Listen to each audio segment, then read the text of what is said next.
नमस्कार बाघा सिंह आमर रामनवमी करंजिया शिव मंदिर निकटर पदयात्रा आरंभ करा जीवो। एटा होचे आमर से तले ए सीधारे शिव मंदिर आटा आमर Baripada to Udala road 19 number road ये आमर पदयात्रा आरंभ करा जीवो। एठू आपणकर हम निहाती 4 किलोमीटर एठू जीव बहादुरपुर डिवाइन कॉलेज पड़ास्तिया लुलुंग रोड राम मंदिर 27 तारीख भाई माने समस्ते आसबे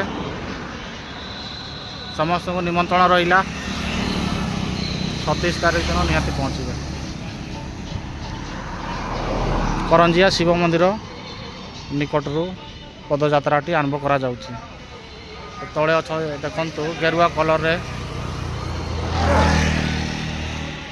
शिव मंदिर देखा जाउछि भाई माने देखु।